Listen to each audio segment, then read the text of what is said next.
Hello friends, હું doctor Prinsa. આજે આપણે વાત કરવાના છીએ ધાધર વિશે. ધાધર શું છે, ધાધર થવાના કારણો કયા છે, ધાધરમાં કઈ કાળજી રાખવી જોઈએ, ધાધર કઈ ઋતુમાં વધારે થાય છે અને ધાધર માટેના ઘરેલું ઉપચાર. જો મિત્રો ચેનલ પર પહેલી વાર આવ્યા હોય તો સબસ્ક્રાઇબ કરો અને વિડીયો એન્ડ સુધી જોજો, કારણ કે આ વિડીયો ખૂબ જ હેલ્પફુલ થવાનો છે. ધાધર કે જે આપણને ખૂબ જ પરેશાન કરતો રોગ છે અને વારંવાર થયા કરે છે, તો તેના માટે શું કરી શકાય તેની સંપૂર્ણ માહિતી વિશે વાત કરીશું, તો વિડીયો એન્ડ સુધી જોજો. હવે આપણે વાત કરીશું ધાધર શું છે. તો ધાધર એક ફૂગનું ઇન્ફેક્શન છે. તેને રિંગવોર્મ કહેવાય છે, કારણ કે તે ચામડી પર નીકળે છે ત્યારે રિંગ જેવું દેખાય છે અને તેની બોર્ડર વોર્મ એટલે કે અળસિયા જેવી દેખાય છે, તેથી તેને રિંગવોર્મ કહેવાય છે. હવે અમારી ભાષામાં ધાધર અલગ અલગ જગ્યા પર થાય તો તેને અલગ અલગ નામથી ઓળખવામાં આવે છે. જો માથા પર થાય તો તેને ટીનિયા કેપિટિસ કહેવાય, પ્રાઇવેટ પાર્ટમાં થાય તો તેને ટીનિયા ક્યુરિસ કહેવાય, શરીર પર થાય તો તેને ટીનિયા કોર્પોરિસ કહેવાય, પગમાં થાય તો તેને ટીનિયા પેડિસ કહેવાય, હાથમાં થાય તો તેને ટીનિયા મેનમ કહેવાય અને નખમાં થાય તો તેને ઓનિકોમાઇકોસિસ કહેવાય છે. હવે આપણે વાત કરીશું ધાધર થવાના કારણો કયા છે. ધાધર એક ચેપી રોગ છે, તેથી એકબીજાને અડવાથી ધાધરનું ઇન્ફેક્શન થતું હોય છે. જો ફેમિલીમાં કોઈને ધાધર હોય તો તેના રૂમાલ, કપડાં એક્સચેન્જ કરવાથી પણ ધાધરનું ઇન્ફેક્શન થાય છે. ઘણા લોકો સ્વિમિંગ શીખવા જતા હોય તો ત્યાં ટાઇલ્સમાં ફૂગના જંતુ હોય તો તેના પર ચાલવાથી પગમાં ચેપ લાગે છે અને ધાધર થતી હોય છે. ઉનાળામાં વોટર પાર્કમાં જતા હોય અને જો એમાં કોઈને ધાધર હોય તો તેના કારણે પણ ચેપ લાગે છે. ટાઇટ જીન્સ પહેરવાથી પ્રાઇવેટ પાર્ટમાં અને સાથળના ભાગમાં બરાબર હવા લાગતી નથી અને પરસેવો વળે છે અને તેના કારણે ધાધર થાય છે. તીખું તળેલું, મસાલાવાળું અને બહારનું ફાસ્ટ ફૂડ વધારે પડતું ખાવાના કારણે પણ ધાધર થાય છે. જે લોકો વધારે જાડા હોય એટલે કે જેનો વેઇટ વધારે હોય તેને પરસેવો વધારે વળે છે, તેથી તેના કારણે પણ ધાધર થતી હોય છે. ડાયાબિટીસ વાળા દર્દીઓને સુગર વધારે હોવાના કારણે ધાધર વારંવાર થતી હોય છે. રોગ પ્રતિકારક શક્તિ ઓછી હોય તો તેના કારણે પણ ધાધર થાય છે. હવે આપણે વાત કરીશું ધાધર કઈ ઋતુમાં વધારે થાય છે.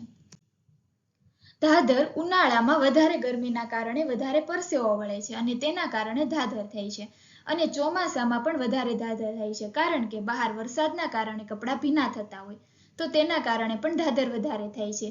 તેથી આ બે ઋતુમાં શરીરને બરાબર સાફ સફાઈ રાખવી જરૂરી છે અને ધાધરથી બચી શકાય છે. હવે આપણે વાત કરીશું ધાધર થઈ હોય તો તેમાં શું કાળજી રાખવી જોઈએ.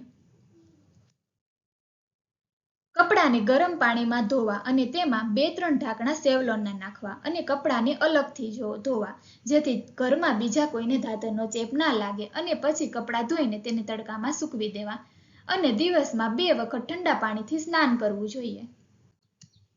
જો ઓફિસે જવાનું હોય અને મોજા રોજ પહેરવાના હોય તો દરરોજ મોજા બદલી નાખવા જોઈએ, કારણ કે તેમાં ફૂગનું ઇન્ફેક્શન લાગી શકે છે અને ધાધર થઈ શકે છે. હવે નખ સમયસર કાપવા જોઈએ, કારણ કે ધાધર થઈ હોય તો તેના કારણે ખંજવાળ આવે છે અને આપણે હાથથી ખંજવાળતા હોઈએ, તેથી તેના ઈંડા નખની નીચે જતા રહે છે અને ધાધર બીજી જગ્યાએ ફેલાય છે, તેથી નખ નિયમિત રીતે કાપવા જોઈએ. ધાધર થાય તે ચકડામાં અને તેની આજુબાજુ 2 સેન્ટીમીટર જેટલું ફરતે ડોક્ટર દ્વારા જે ઓઇન્ટમેન્ટ એટલે કે એન્ટીફંગલ ઓઇન્ટમેન્ટ આપવામાં આવેલું હોય છે તે લગાવવું જોઈએ, કારણ કે ધાધર થઈ હોય ત્યારે ખંજવાળ આવતી હોય છે અને આપણે ખંજવાળતા હોઈએ છીએ, તેના કારણે જે ફૂગના જંતુ હોય છે તે આજુબાજુમાં સ્પ્રેડ થતા હોય છે. ઘણા દર્દીઓ એવું કરતા હોય કે 10 થી 15 દિવસ દવા લે અને સારું થઈ જાય એટલે છોડી દે, પરંતુ એવું ના કરવું જોઈએ અને દવાનો કોર્સ પૂરો કરવો જોઈએ, નહીતર વારંવાર ધાધર થવાની શક્યતા રહે છે. ખાંડ, મેંદાવાળી વસ્તુ અને બહારનું ફાસ્ટ ફૂડ ખાવાનું ટાળવું જોઈએ. ખાંડમાં વધારે સુગર હોવાના કારણે લોહીમાં સુગરનું પ્રમાણ વધી જાય છે અને તેના કારણે ફૂગનું ઇન્ફેક્શન વધે છે. હવે આપણને જેમ ગળ્યું ભાવે છે તેમ ફૂગના જંતુઓને પણ ગળ્યું વધારે ભાવે છે, તેથી ઇન્ફેક્શન વધારે વધી જાય છે. ટાઈટ કપડાં પહેરવાનું ટાળવું જોઈએ અને કોઈ ભીની જગ્યા પર જાઓ ત્યારે હંમેશા ચપ્પલ પહેરવા જોઈએ. હવે આપણે વાત કરીશું ધાધર માટેના ઘરેલું ઉપચાર વિશે. તેમાં પહેલું છે કોકોનટ ઓઇલ. કોકોનટ ઓઇલમાં એન્ટીફંગલ પ્રોપર્ટી હોય છે. કોકોનટ ઓઇલ બીજું કોઈ પણ ફંગલ ઇન્ફેક્શન હોય તો તેના માટે પણ મદદરૂપ થાય છે.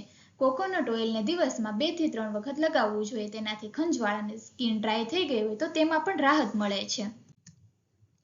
હળદરમાં એન્ટીફંગલ પ્રોપર્ટી હોય છે, જે ફૂગના જંતુને ગ્રોથ થતા અટકાવે છે. થોડી હળદર લઈ તેની અંદર થોડું પાણી નાખી મિક્સ કરી પેસ્ટ બનાવો અને તેને ધાધર પર લગાવો. જ્યારે સુકાઈ જાય ત્યારે તેને ધોઈ નાખો. હળદરનું પાણી પણ પી શકાય છે. Apple cider vinegar. Apple cider વિનેગરમાં એન્ટીફંગલ પ્રોપર્ટી હોય છે. 1 ગ્લાસ પાણી લેવાનું છે, તેની અંદર 2 ચમચી એપલ સાઇડર વિનેગર નાખવાનું છે અને કોટન બોલની મદદથી તેને ધાધર પર લગાવવાનું છે. આનાથી ધાધરમાંથી છુટકારો મળશે. એલોવેરા જેલ અને લીમડાના પાન.